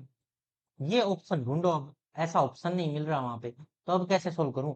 लेस देन 8.5 तो गलत है, 8.5 से ही ज्यादा होनी चाहिए, तो 8.5 से कम कहाँ? ये भी कम है, ये भी कम है, ये भी कम है, फिर ये भी तो कम ही है सर। नहीं, इसमें मोर देन तो लिखा है। 8.5, 8.2 से ज्यादा तो 10 भी हो सकता है, 11 भी हो सकता है, 12 भी हो सकता है, कुछ भी हो सकता है, 8.7 भी हो सकता है, 8.9 भी हो सकता है, 9 भी हो सकता है, 9 पॉइंट कुछ भी हो सकता है, 10 भी हो सकता है। तो ये है तो ज्यादा ना, 8.5 से भी ज्यादा है इसमें। तो इसलिए यही आंसर मोर अप्रोप्रिएबल ज्यादा ठीक लग रहा था मेरे को, इसलिए मैंने इसी को दिया। प्रायोरिटी उस क्वेश्चन आंसर को दी जाएगी जो ज्यादा नजदीक लग रहा होगा, उसको प्रायोरिटी दे। ठीक है भाई, आगे बढ़ते हैं नेक्स्ट स्लाइड की तरफ, नेक्स्ट क्वेश्चन की तरफ। अरे समझ में आ रहा है क्या सभी को अच्छे से? बहुत बढ़िया। What is the pH of acidic soil? Sir acid है, एसिड की पीएच तो सर सिंपल सी बात है, 7 से भी कम होती है, 7 से भी कम। और सही बताऊं तो 6.5 से भी कम पीएच वाले को एसिड कहते हैं सर। इससे कम का ऑप्शन देख लो, 6.5। और वैसे तो पीएच लेस देन 7 होता है एग्जैक्ट आंसर तो सर। ये देख लो, 7 से कम, ये तो 7 है न्यूट्रल, 8 बेसिक, बेसिक बेसिक, ये तीनों तो क्या है सर, बेसिक। और ये क्या है 7 वाला, न्यूट्रल। एक ऑप्शन बचा सर, न्यूट्रल। तो सर एक ऑप्शन बचा, एक ऑप्शन, ये 7 से कम है तो ये एसिडिक, और एसिडिक ही ढूंढना था, तो कौन सा आंसर सही है? First A. अरे समझ में आ रहा है क्या सभी को? ऐसे देख लेते हैं क्वेश्चन सोल्व करके, पहले ऑप्शन को कट किया करो, जो बचेगा वो आंसर सही होगा। The limiting material which is use to reclaim of the acidic soil? Acidic soil को रिक्लेम करने के लिए सर कोई बेस लाओ। एसिडिक सॉइल है ना आपके पास, हाँ, एसिडिक सॉइल के लिए कोई बेसिक सॉल्ट लाओ, बेसिक सॉल्ट का यूज कर लो। बेसिक सॉल्ट क्या होगा, ये एसिडिक को न्यूट्रलाइज कर देगा। तो बेसिक सॉल्ट में सर CaCO3 आप बार बार यूज करते हैं, लाइम, लाइमस्टोन, जिसको इसका नाम क्या होता है, लाइमस्टोन, CaCO3 लाइमस्टोन। तो देख लो ऑप्शन में लाइमस्टोन है क्या, इसका यूज करते हैं। जिप्सम का नहीं करते सर, जिप्सम तो और ज्यादा कर देता है उसको प्रॉब्लम में, तो इसलिए लाइमस्टोन। अगर ऑप्शन में लाइमस्टोन नहीं होता तो फिर इसके बारे में भी सोच सकते थे, फिलहाल लाइमस्टोन ऑप्शन है तो वो ठीक माना जाएगा। अरे यहाँ तक कोई डाउट है क्या? बेसिक सोल्ट का जरूरत पड़ी एसिडिक को न्यूट्रलाइज करने के लिए। ठीक, आगे बढ़ते हैं। जो ये क्वेश्चन है ये बहुत बढ़िया है, ये हट ही नहीं रहा है, हाँ, मार्कर चेंज कर लेता हूँ। Water quality parameter having used to measurement the total quality of dissolved salt in water having unit decisiemens per metre. Decisiemens per metre तो ईसी होता है sir, EC, electrical conductivity answer जाएगा sir इसका। Electrical conductivity की unit है ये। और जो सॉल्ट के अंदर जो डिजॉल्व सॉल्ट की या सैलिनिटी को मेजर करने की यूनिट भी ईसी है, और डेसीसाइमन पर मीटर में उसको मेजर किया जाता है। सही है सर ये इलेक्ट्रिकल कंडक्टिविटी, और ऑप्शन गलत है सारे। तो क्योंकि सोल्ट की मात्रा को मेजर करने का यही है कि डिफाइन किया गया है, इसी इलेक्ट्रिकल कंडक्टिविटी को डिफाइन किया गया है सोल्ट की मात्रा को मेजर करने के लिए। उसमें करंट लगेगा नहीं लगेगा आपने पूरी डिटेल बताई, तो आंसर आ गया सी, इलेक्ट्रिकल कंडक्टिविटी। कोई डाउट नहीं, आगे बढ़ते हैं। एस ए आर पे क्वेश्चन है। SAR use to assess of alkali related hazards of water. एक्स, देखो, एल्कली हैजार्ड्स है, ऐसा SAR की hazard which is the SAR in H2। H2 वाला देखो, एक तो था S1 लेस देन 10 था सर, S1 में तो लेस देन 10 थे SAR की वैल्यू। और S2 था ना सर, S2 था वो था 10 से 18 के बीच में था सर, तो यही होगा। और S3 था वो तो 18 से 26 तक चला गया था सर। और S4 था वो तो ग्रेटर देन 26 गया था, तो S2 ये वाला आंसर सही है सर। आपने अभी भी एक टेबल याद कराई थी, तो ये वाला ऑप्शन देख लो, 10 से 18। तो 11 से 18 या 10 से 18 यही ठीक है, बाकी सारे ऑप्शन गलत हैं। समझ में आ गया? तो जो S1 S2 S3 हजार्स लेवल बनाए गए थे ना SAR के, वो याद करवाए थे मैंने इसीलिए, ताकि कोई भी क्वेश्चन आए तो वो तुम ठीक कर सको। अरे समझ में आ रहा है क्या सभी को? बहुत बढ़िया। नेक्स्ट स्लाइड की तरफ बढ़ते हैं। Which is not correct about सेलाइन soil, सेलाइन soil के लिए इनमें से कौन सा सही नहीं है, सही नहीं है पूछना। सेलाइन सोइल अभी भी पढ़ के आए हैं पूरा डिटेल, हाँ सर। तो ये पहला ऑप्शन तो छोड़ देता हूँ, इसको तो बाद में पढ़ेंगे, तो आंसर है AC of सेलाइन soil is more than 4, ये बिल्कुल सही लाइन है सर, 4 से ज्यादा होता है। ईएसपी 15 से लेस होता है, डिजोल्व सॉल्ट होते नहीं होते, इसलिए ये इसी लेस देन, ठीक है। Accumulation of sodium and calcium chloride in saline soil, ये भी सही है सर, सॉल्ट जो डिपॉजिट होते हैं in saline soil even if water available होता है फिर भी रूट जोन को, but plant can not take up, हाँ प्लांट नहीं ले पाता, यही तो प्रॉब्लम थी सबसे बड़ी। तो ये चार बातें तो बिल्कुल ठीक है, उसमें क्या गलती है वो आंसर क्यों बनाते हैं, नॉट करेक्ट क्यों है वो, मतलब इनकरेक्ट क्यों है, देखो ये आंसर है। In saline soil due to precipitation salt content, salt content increase नहीं डिक्रीज होता है, डिक्रीज सॉल्ट कंटेंट प्रेसिपिटेट होने की वजह से तो डिक्रीज आना चाहिए था, इंक्रीज नहीं। तो ये तो इससे बचने का एक तरीका था, और ये इंक्रीज दे रहा था, ये गलत है, यही आंसर है, वो रॉन्ग ही पूछ रहा है कौन सा है। समझ में आया भाई सभी को। आगे बढ़ते हैं नेक्स्ट स्लाइड की तरफ। Normal EC value of saturated extract EC of soil ion, देखना नॉर्मल ईसी क्या होना चाहिए, एक से कम होना चाहिए डेसी साइमेंस पर मीटर, या एक से ज्यादा होना चाहिए, या चार से, चार वाले ये तो ऑप्शन ही गलत है सर, एक के कंपैरिजन में देखा जाता है ये। तो जो नॉर्मल सॉइल है ना सबसे है तो चार के कंपैरिजन में देखा जाता है, पर वो एक से भी कम है ना, तो वो सबसे अच्छी सॉइल है, सेचुरेशन एक्सट्रैक्ट माना जाता है सॉइल का, नॉर्मल ईसी की वैल्यू। ये वाला आंसर सही है सर, ये तो बहुत खराब सॉइल मानी जाएंगी, ठीक है। तो सबसे अच्छी जो सॉइल मानी जाती है वो लेस देन 1 डेसीसाइमन्स पर मीटर वाली को माना जाता है। नॉर्मल ईसी वैल्यू पूछ रहा था वो, और saturation extract of EC of soil, ठीक है। तो यहाँ तक समझ में आया सभी को, बहुत बढ़िया। आगे बढ़ते हैं नेक्स्ट स्लाइड की तरफ। विच among the following is not characteristic of acidic soil, acidic soil का गुण नहीं है, एसिडिक सॉइल का गुण नहीं है, बिल्कुल सिंपल है, बता देते हैं सर। एसिडिक में पीएच 7 से कम होती है, और ये सारी बातें हमें पता है। प्रेजेंस ऑफ कैलोनाइट एंड इलाइट, ये बिल्कुल सही है सर, एसिडिक सॉइल में ये होता है। High concentration of aluminium iron की और कैल्शियम और मैग्नीशियम की डेफिशिएंसी, ये भी सही है। More than 0.1 salt, salt word use ही नहीं करना, मैंने क्या कहा था, सॉल्ट शब्द भी यूज नहीं कर सकते, किसके लिए, सोल्ट शब्द गलत है, सोल्ट मतलब होता है बेसिक, और यहाँ बात चल रही है एसिड की, तो इसलिए ये लाइन गलत है, और यही आंसर हो जाएगा इसका, यही आंसर बनेगा। लो कैटायन एक्सचेंज कैपेसिटी, हाँ एसिड है तो कैटायन तो कम ही रहेगी, बेस में ज्यादा होते हैं। लो बेस सेचुरेशन भी कम हो जाएगा, कैटायन एक्सचेंज भी कम हो जाएगा, एल्यूमिनियम आयरन की कंसेंट्रेशन हाई, और कैल्शियम और मैग्नीशियम की डेफिशिएंसी हो जाएगी, कैलोनाइट और लाइट प्रेजेंट होते हैं एसिडिक सॉइल में। तो यहाँ पे ये सोल्ट वर्ड गलत कर दिया गया, मोर देन 0.1% सोल्ट, सोल्ट तो शब्द यूज नहीं करना एसिड के लिए, मैंने बोला था, इसलिए ये गलत है ये। सॉल्ट होते ही पीएच 7 से ज्यादा और वो बेसिक होने लगेगी, सॉल्ट शब्द यूज होते ही। यहाँ तक कोई डाउट है क्या किसी को, नहीं है। तो अब कुछ क्वेश्चन जो कि ये तो थे सारे के सारे प्रॉब्लमेटिक सोइल की सारी बातें सोल्व होगी भाई, प्रॉब्लमेटिक सोइल से रिलेटेड प्रीवियस ईयर क्वेश्चन सब बढ़िया तरीके से मैंने करवा दिए। अब है ना मैं तुम्हें कुछ इसी चैप्टर में जितने टाइप की सोइल होती है हमारे, एल्वलाइन एलवीएल सोइल है, ब्लैक सोइल है, रेड सोइल है, लेटराइट है, डेजर्ट सोइल है, पेटी या मार्शी सोइल है, फॉरेस्ट सोइल है, इनके ऊपर भी कुछ क्वेश्चन है, हिली सोइल हिली एरिया में कैसी कहती है, इनके कुछ क्वेश्चन है वो भी करवा देता हूँ। कुछ फर्टिलाइजर मेन्योर पे क्वेश्चन करवा देता हूँ, कुछ बायो फर्टिलाइजर के क्वेश्चन भी यहीं पे रिवाइज करा देता हूँ, ताकि तुम्हारे जितने भी सोइल का पार्ट था, सोइल के 5 लेक्चर है, 500 लेक्चर के सारे क्वेश्चन यही एक लेक्चर में ले आया हूँ। यहाँ प्रॉब्लमेटिक सॉइल के जो 10 12 15 क्वेश्चन थे वो तो कर लिए, उसके अलावा जितनी भी टाइप की सॉइल तुमने पढ़ी उनके क्वेश्चन करा देता हूँ, फर्टिलाइजर के करा देता हूँ, मेन्योर के करवा देता हूँ, और बायो फर्टिलाइजर के भी करवा देता हूँ। सॉइल के ये 500 लेक्चर, 500 के 500 फिनिश हो जाएंगे सारे क्वेश्चन यही, ठीक है। और क्वेश्चन की बात करते हैं, नेक्स्ट स्लाइड की तरफ बढ़ते हैं। फर्टिलाइजर इज नोन एज किसान खाद, अब मैं आंसर बोलता चलूंगा, समझते चले, थोड़ा सा फास्ट पढ़ा रहा हूँ, ठीक है। किसान खाद के नाम से किसको जाना जाता है, कैन को जाना जाता है सर, यूरिया को, डीएपी को, एमओपी को नहीं। तो कैन की फुल फॉर्म क्या है, calcium ammonium nitrate, calcium ammonium nitrate को किसान खाद के नाम से जाना जाता है। किसी को याद नहीं है तो वो इस बात को याद भी कर ले, किसान खाद के नाम से कैल्शियम अमोनियम नाइट्रेट को जाना जाता है। एक क्वेश्चन कंप्लीट फर्टिलाइजर का। Next, chemical formula of gypsum, आज ही बताया, CSO4.2H2O। तो सर ये जो फार्मूला है ये नहीं है, कैसे, ये पीओपी का, प्लास्टर ऑफ पेरिस, पेरिसो प्लास्टर, ये कैल्शियम सल्फेट है, ये ब्लू विट्रियोल, इसको ब्लू विट्रियोल के नाम से जाना जाता है, ये अलग ही फार्मूला दे रखा है CH4N2O। तो ये वाला जो फार्मूला है ये किसका है, जिप्सम का है सर, जिप्सम का फार्मूला। इसको जो सैलाइन सोइल होती है उसको ठीक करने में भी यूज कर लिया जाता है। आगे बढ़ते हैं। What is the nitrogen content in CAN fertilizer? CAN fertilizer, देखो नाइट्रोजन का कंटेंट है, वो टेबल मैंने तैयार करवाई, 2-3 बार मैं तुम्हें पढ़ा चुका। उसमें लगभग 25 से 26 नाइट्रोजन कंटेंट होता है। कैल्शियम अमोनियम नाइट्रेट के अंदर 25 से लेके 26 तक नाइट्रोजन का कंटेंट परसेंटेज होती है। ठीक है, और अमोनियम नाइट्रेट्स होते हैं उनमें लगभग 20.6 के करीब होती है। तो बढ़ते हैं आगे, अमोनियम सल्फेट वालों में।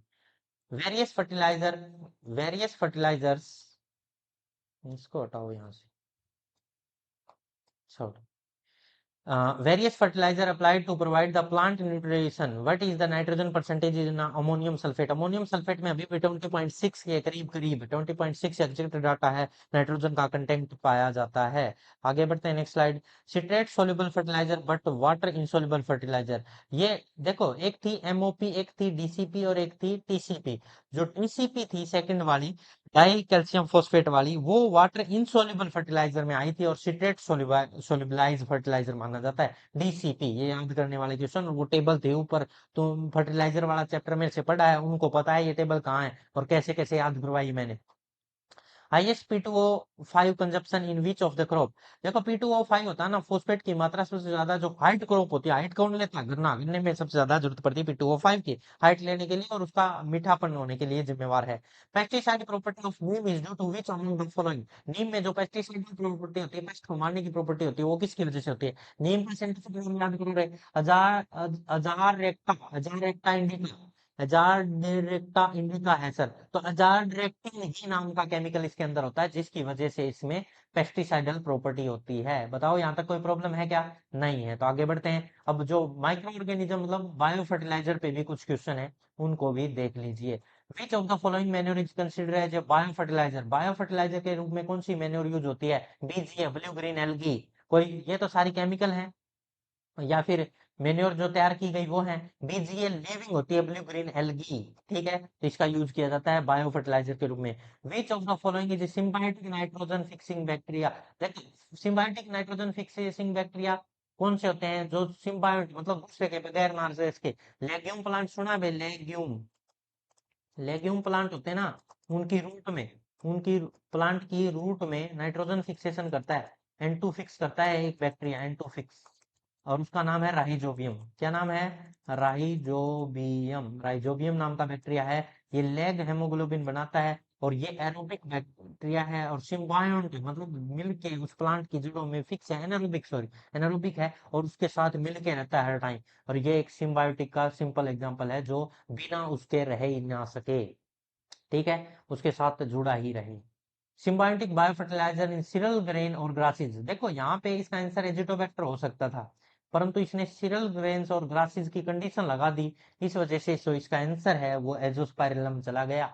अगर ये सिम्बायोटिक बायोफर्टिलाइजर पूछता और ग्रेन्स में या सिंपल पूछता तो एजिटोबैक्टर भी हो सकता था।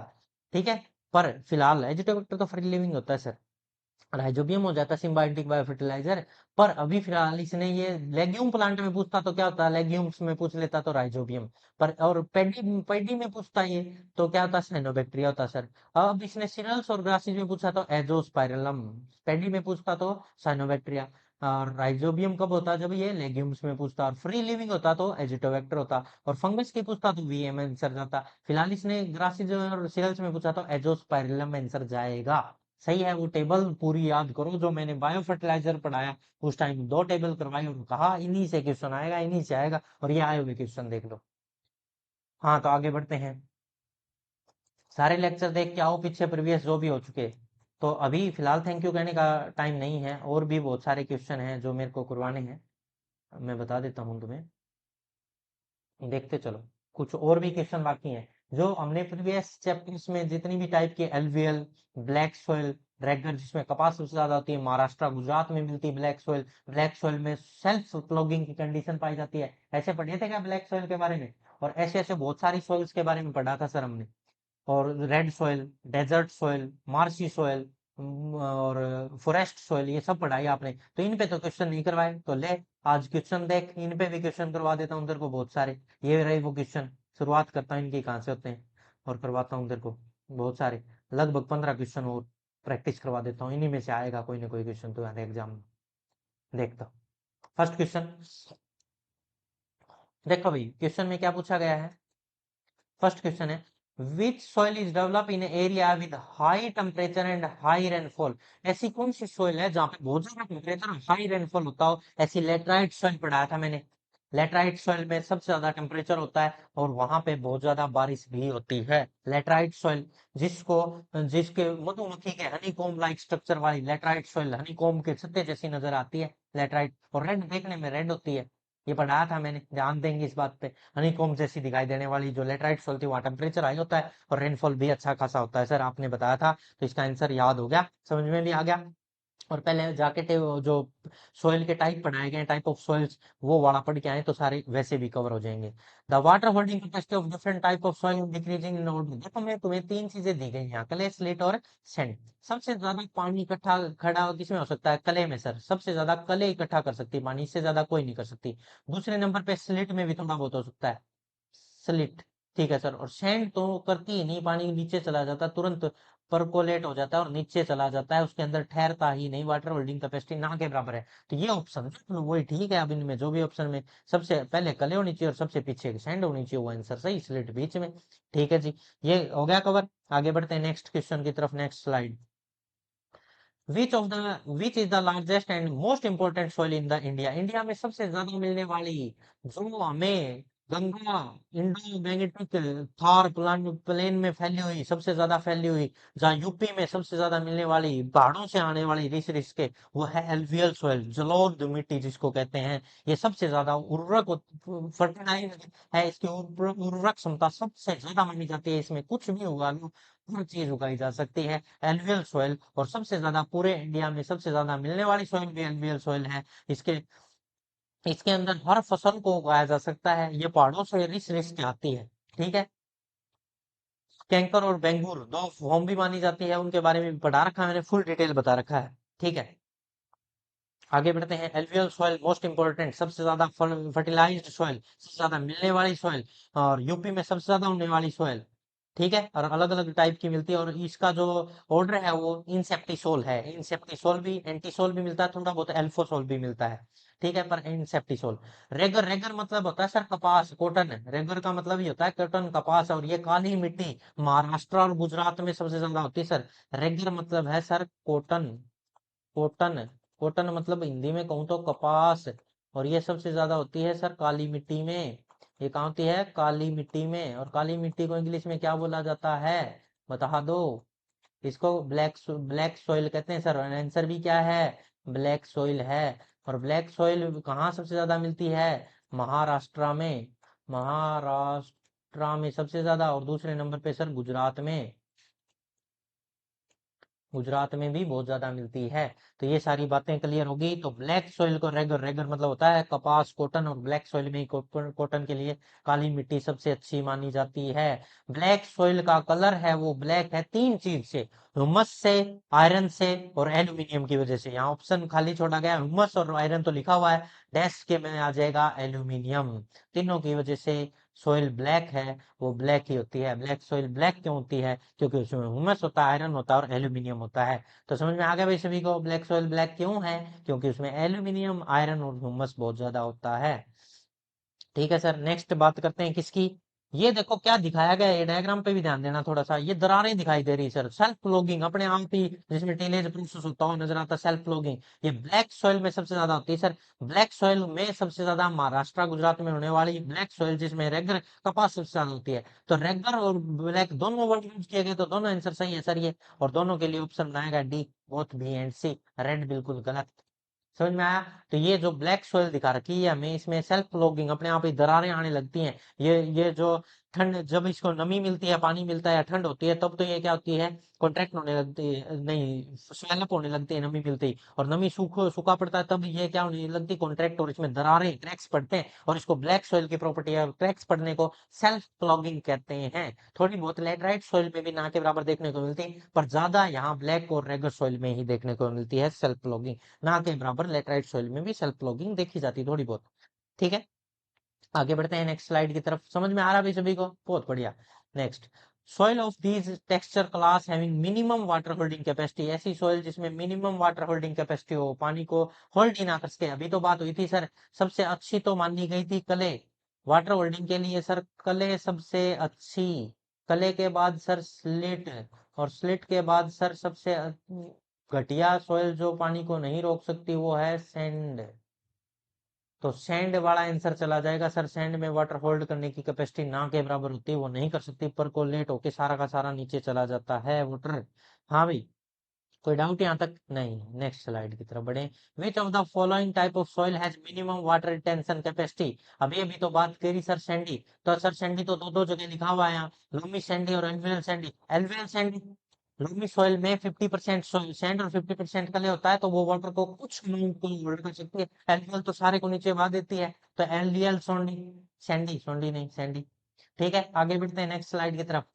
Tracing in the effective method of the soil conservation is, tracing का मतलब होता है सीढ़ी नुमा। सीढ़ी नुमा खेती कहाँ की जाती है? पहाड़ों में सर। पहाड़ मतलब हिली एरिया, आंसर है हिली एरिया। बिल्कुल, ये डायग्राम दिखा रखा है, यहीं से देख लो, सीढ़ी नुमा बना रखे हैं, तो ये पहाड़ों में ऐसी खेती करी जाएगी, नहीं तो पानी बह के सारे मिनरल भाग ले जाएगा, वहां रुकेगा ही नहीं। बहुत बढ़िया। The honeycomb like structure generally found laterite soil, आज पहले ही आपने बता दिया, हनीकॉम्ब सतह जैसी स्ट्रक्चर बना लेती है, और ऐसी तो लेटराइट सॉइल होती है सर। और जहां पे हाई रेनफॉल और हाई टेम्परेचर का क्वेश्चन, पहला क्वेश्चन इस पे आया था, हाई टेम्परेचर और हाई रेनफॉल होता है, और इसमें सतह जैसी संरचनाएं बनती है, थोड़ी बहुत सेल्फ लॉगिंग भी करती है। रेड सॉइल बोला जाता है सर इसको, जहाँ बारिश बहुत ज्यादा और टेम्परेचर हाई होता है यहाँ का। लेटराइट सॉइल याद हो गया भाई सभी को? तो जो हनीकॉम्ब लाइक, ये डायग्राम दिखा रखा है, हनीकॉम्ब लाइक किस में होता है? Laterite soil. Soil texture in the kaolinite in a clay mineral, kaolinite सबसे ज्यादा लेटराइट सॉइल में मिलता है सर, कैलोनाइट सॉइल टेक्सचर में कोई दिक्कत ही नहीं है। विच soil has highest water holding capacity with poor drainage, poor drainage पानी को निकालती नहीं, इकट्ठा रखती है। ब्लैक सॉइल में पानी ठहरने की प्रॉब्लम है, ये मैं बार बार बोल रहा हूँ, जब भी मैंने ब्लैक सॉइल पढ़ाई तब भी बता रहा था। वाटर ड्रेनेज, एक तो water, high water holding capacity, ये गलत लिखा हुआ है। हाँ, सही लिखा हुआ, ब्लैक सॉइल में तो हाई वाटर होल्डिंग कैपेसिटी है ही, मैंने सैंडी पढ़ लिया। हाई वाटर होल्डिंग कैपेसिटी, पानी ज्यादा डालती है, और पुअर ड्रेनेज, उसमें से वाटर निकलता नहीं, पानी ठहराव की प्रॉब्लम आती है, इसीलिए तो कॉटन बड़ी, जिनकी रूट भारी होती है वो ग्रो करते हैं, और फसल अच्छे से नहीं हो पाती। इसमें नर्सरी की जो फसलें होती हैं, नर्सरी में जो उगाए जाते हैं छोटे प्लांट, जैसे कि जैसे छोटे प्लांट जो भी मानो प्लांटेशन क्रॉप जिनको कहते हैं, उनको नर्सरी में तैयार किया जाता है, वो कभी भी ब्लैक सॉइल के लिए उचित नहीं है। ब्लैक सॉइल तो पानी ठहरेगा, वाटर ड्रेनेज की प्रॉब्लम आएगी, पुअर ड्रेनेज है, इस वजह से वो प्लांट सारे जल जाएंगे। नर्सरी वाले प्लांट के लिए ब्लैक सॉइल सबसे गंदी। अरे याद हो गया?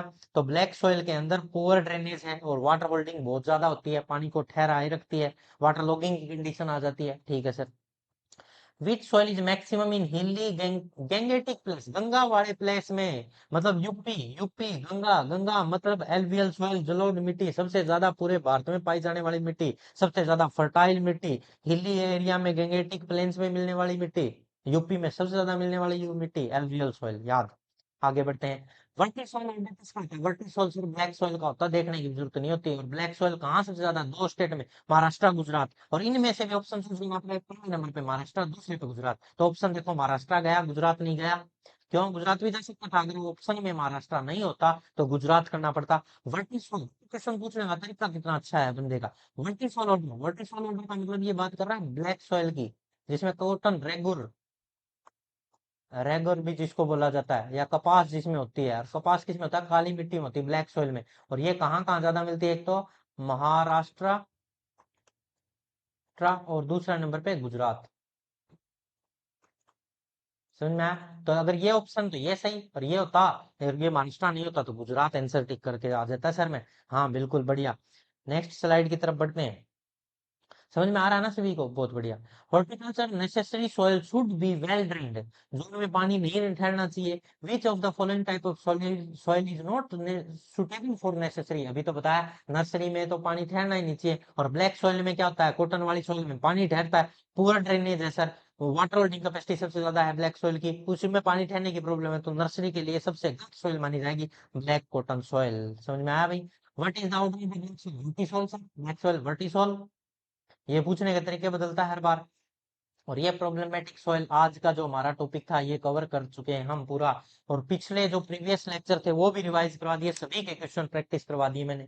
किसी प्रकार का कोई क्वेश्चन गलत नहीं होना चाहिए सॉइल से रिलेटेड। सॉइल के टाइप पे सारे न्यूमेरिकल, फर्टिलाइजर पे सारे न्यूमेरिकल, मेन्योर पे सारे क्वेश्चन सोल्व, और बायो फर्टिलाइजर पे सारे सोल्व, हर टाइप की मिट्टी पे सोल्व, प्रॉब्लमेटिक सॉइल पे भी सारे सारे क्वेश्चन सोल्व। तो अब इस तरह से हमने सारे क्वेश्चन प्रैक्टिस कर लिए हैं, और इन्हीं में से कोई क्वेश्चन आएगा, इन्हीं को प्रैक्टिस करके जाओ बस। ज्यादा मेहनत करने की जरूरत ही नहीं है। अब बार बार सोइल को पढ़ते रहे, इन क्वेश्चन को प्रैक्टिस करा, सारा रिवाइज और जल्दी जल्दी देख लिया। ठीक है, तो इस तरह से सोइल का हर एक पार्ट होता है कंप्लीट।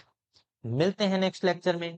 और अब की बार बच्चों की ये डिमांड आ रही, वैरायटीज कराओ सर, फसलों की जो वैरायटी है, सीड है, और इन पे जो इनके साइंटिफिक नेम है वगैरह वगैरह, बहुत सारे क्वेश्चन सर ये भी करवाऊंगा। और पूरी की पूरी एनिमल हस्बेंड्री भी सॉल्व करवाऊंगा, प्रीवियस ईयर पेपर भी सॉल्व करवाऊंगा। अभी टाइम है, 3-4 दिन ले पड़े हैं एग्जाम के, मैं सब कुछ सॉल्व करा के जाऊंगा। तुम पढ़ो तो बस, मेहनत करते रहो, लगे रहो। ऑल द वेरी बेस्ट, खुश रहो। मिलते हैं नेक्स्ट लेक्चर में।